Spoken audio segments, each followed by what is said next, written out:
Gagal harapan kita. Perasaan takut mulai melingkupi. Karena apa?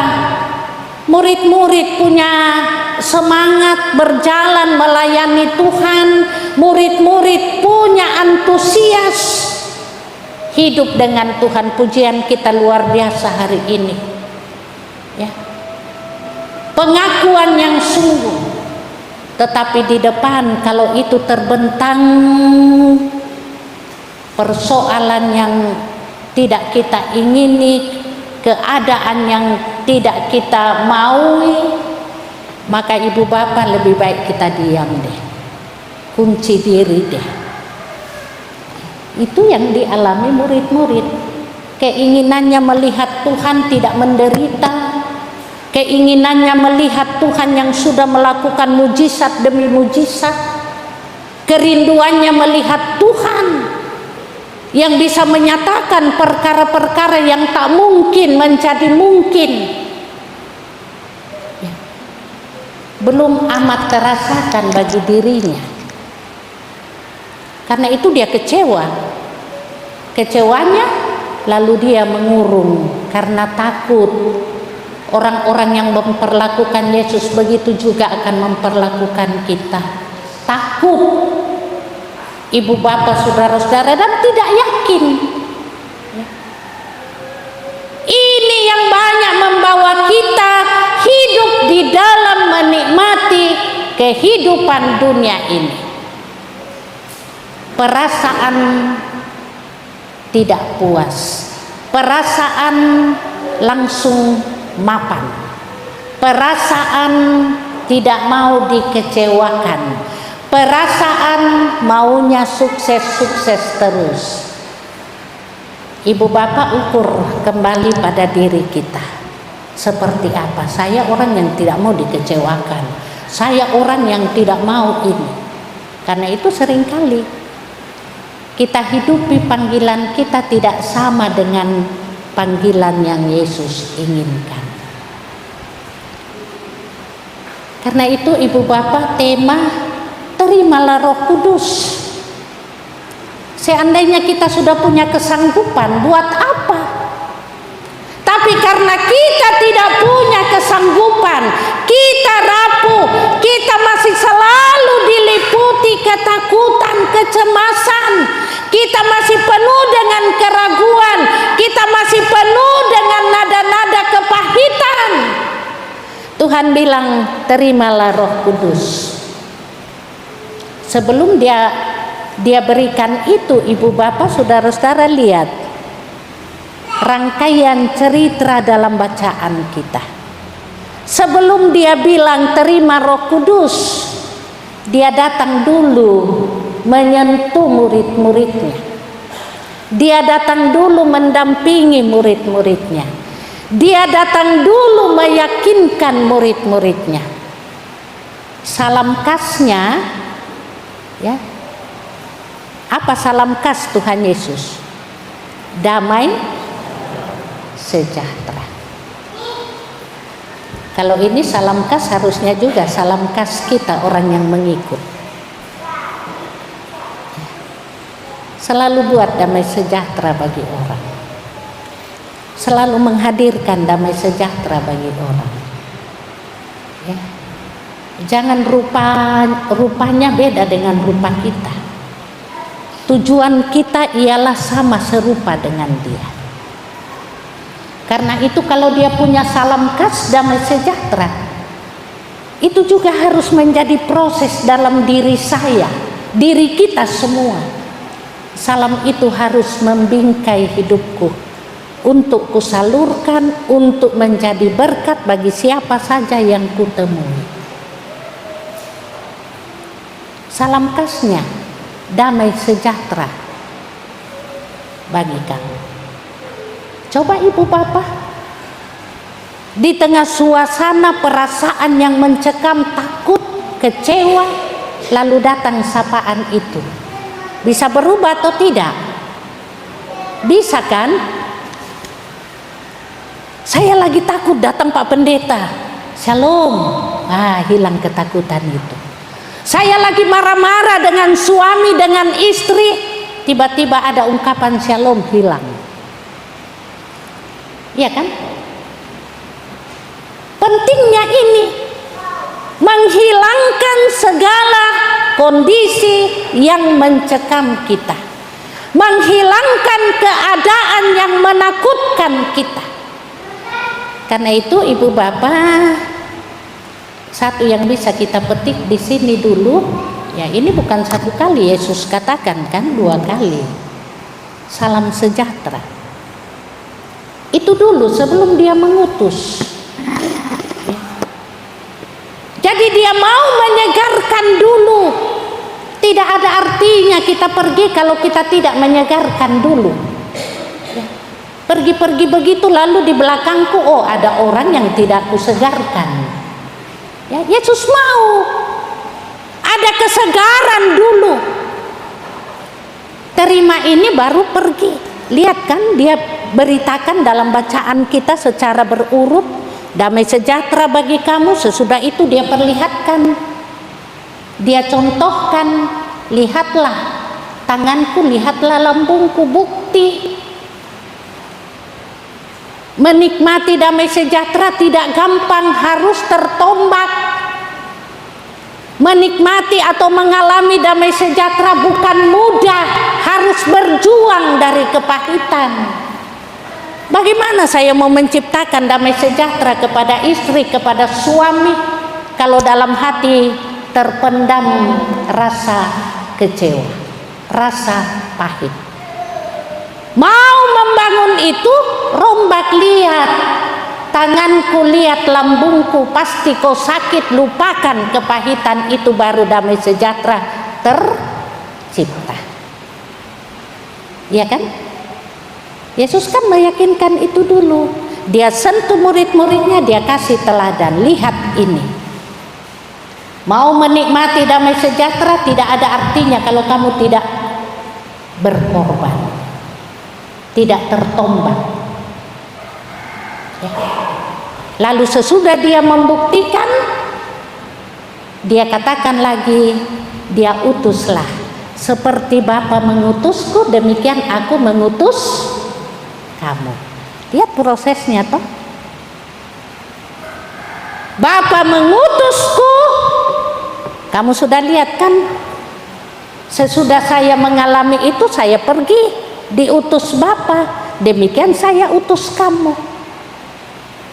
Sesudah dia berkata demikian, lalu dia bilang lagi, dia hembusi kita rohnya, lalu dia mengatakan terimalah Roh Kudus.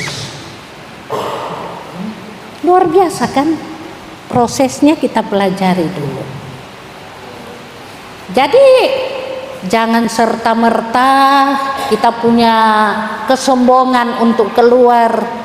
Saya ini diberkati Tuhan, Roh Kudus ada padaku. Selagi saya tidak sanggup memperlihatkan tombak, lubang paku dan tombak yang ada di lambung, dalam arti saya mampu sakit merombak kedagingan saya, merombak keakuan saya, merombak kekerasan saya, merombak ketakutan saya, merombak kecemasan saya, lalu saya harus hadir membawa damai sejahtera. Tidak mudah, sulit. Karena itu Tuhan bilang, terimalah Roh Kudus. Kalau saya tanya ibu bapak, roh itu seperti apa dalam pikiran bapak ibu?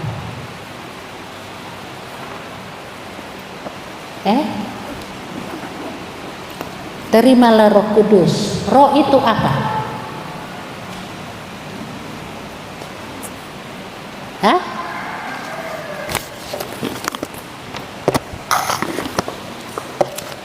Pengakuan iman rasuli tadi kita baca, ya.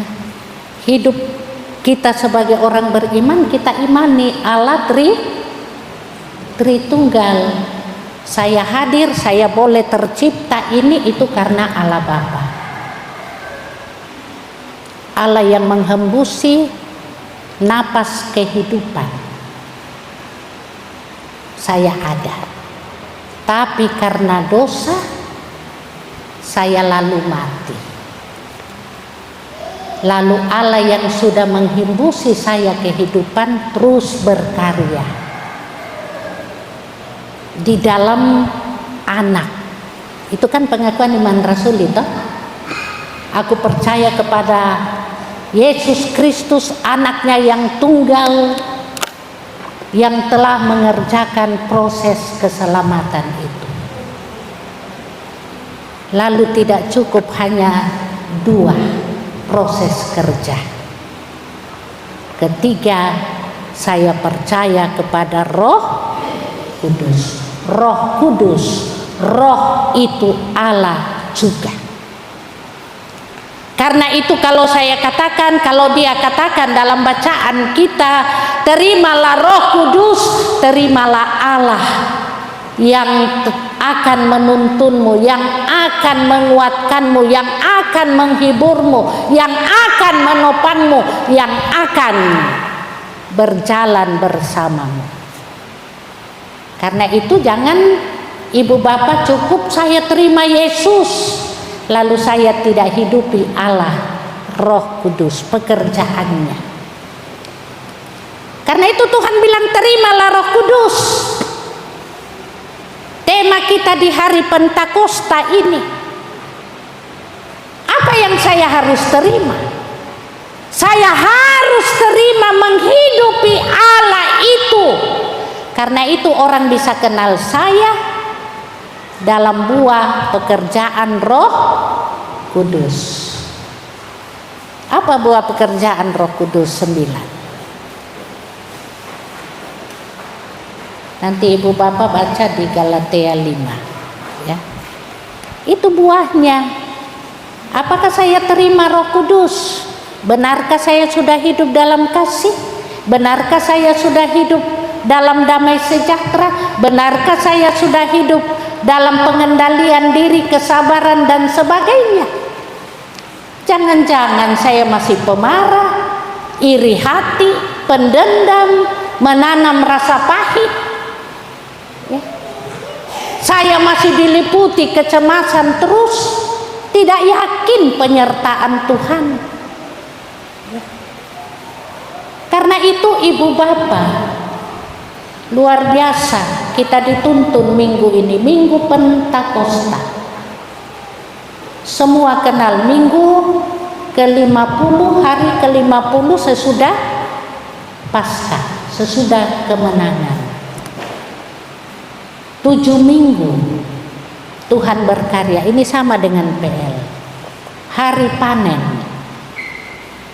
Karena itu diperingati ya, hari pencurahan atau hari di mana buah bungaran dari semua yang kita bawa, kita peroleh, kita mau lihat itu sebagai anugerah Tuhan. Gak ada milik kita. Karena itu ibu bapak, tema ini mau mengajak saya kembali mengintrospeksi bagaimana sentuhan Tuhan datang kepadaku, damai sejahtera IPL. Lihatlah, karena itu ketika saya gumuli ini, saya selalu mau melihat bagaimana luka harus kita jalani, bagaimana sakit harus kita alami untuk menghadirkan damai sejahtera. Kalau nggak mau luka, nggak mau sakit, ya, Yesus sendiri kan rasakan itu, buat itu, apa salahnya enggak kan? Tapi karena dia mau hadirkan damai sejahtera untuk semua, dia perlihatkanlah itu. Lihat moko ini, perhatikan mie ini, demi damai sejahtera. Ya. Karena itu jemaat yang ada di sini, jemaat HKI, mari. Yesus datang menyentuh kita hari ini, damai sejahtera bagimu. 2 kali. Keduanya dia tutup, dia buka dan dia tutup. Dia buka, lalu dia perkenalkan, lihat ini. Lalu dia mengutus kita. Kalau kamu sudah lihat ini, pergilah. Seperti Bapa mengutusku, demikian aku mengutus kamu. Sesudah itu dia katakan lagi, damai sejahtera. Ya, ku perlengkapi engkau, ku kuatkan engkau, ku teguhkan engkau, ku topan engkau. Terimalah roh. Itulah topangan Tuhan. Itulah kehadiran Tuhan. Menyanggupkan saya, kalaupun saya harus terluka, kalaupun saya harus tertombak, tersakiti. Roh Kudus menyertai, bahkan bukan hanya menyertai ibu bapa, luar biasa dia perhatikan kita kalau kita terima Roh Kudus. Kalau ibu bapa baca lagi di Roma 8 ayat 26, 27, wah dia mendoakan kita. Pak Pendeta saja kalau datang mendoakan kita, bangganya kita, iya kan? Apalagi roh. Ya. Roh membantu kita dalam kelemahan kita. Roh mendoakan kita saat kita lupa diri. Coba. Karena itu benar pujian kaum wanita tadi, Roh Allah hadir di sini. Jangan abaikan. Bukan hanya di gereja, di mana anak-anak yang mengasihi Dia, di situ Roh hadir. Cuma maukah, siapkah kita terluka? Siapkah kita tersakiti? Supaya damai sejahtera boleh dialami oleh orang-orang lain. Amin. Damai sejahtera yang dihadirkan Tuhan menjadi tanggung jawab saudara-saudara dan saya untuk menghadirkannya di segala tempat, di seluruh penjuru. Di sana orang juga bisa merasakan wajah Tuhan cemerlang melalui wajah, sikap, perbuatan kita semua. Selamat Bapak Ibu berjuang setelah kita menerima Roh Kudus. Proses terus kehidupan kita menjadi sukacita bagi banyak orang, menjadi berkat. Mereka juga mengalami damai sejahtera.